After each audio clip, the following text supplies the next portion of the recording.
Pan India సినిమాలకు release dates అనేవి చాలా కీలకం. అన్ని ఇండస్ట్రీస్లో క్లాష్ లేకుండా రిలీజ్ డేట్ లాక్ చేసుకోవాలి. అప్పుడే నిర్మాత లాభపడతాడు.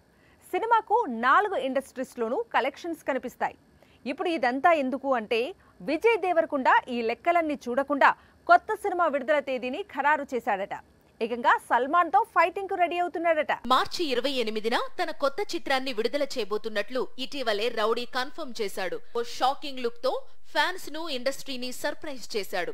లుక్ వరకు బాగానే ఉన్నా సినిమా రిలీజ్ డేట్ పై మాత్రం ఇప్పుడు హాట్ డిస్కషన్స్ జరుగుతున్నాయి. గౌతమ్ తిన్ననూరి మేకింగ్ లో విజయ్ దేవరకొండ నటిస్తున్న సినిమా పాన్ ఇండియా ప్రాజెక్ట్. అంటే మార్చి 28న ఈ చిత్రం బాలీవుడ్ లో కూడా రిలీజ్ అవుతుంది. కానీ సేమ్ డేట్ కు సల్మాన్ ఖాన్ సికిందర్ అనే మూవీని రిలీజ్ కు రెడీ చేస్తున్నాడు. ఈద్ కానుకగా సికిందర్ ప్రేక్షకుల ముందుకు వస్తుంది. అసలే సల్మాన్ ఖాన్ సినిమా, పైగా అతనికి ఎంతగానో కలిసొచ్చిన ఈద్. ఈ టైంలో బాలీవుడ్ లో విజయ్ దేవరకొండ కొత్త చిత్రాన్ని రిలీజ్ చేయడం పెద్ద సాహసం అవుతుంది కదా అని ప్రశ్నిస్తోంది బీ టౌన్.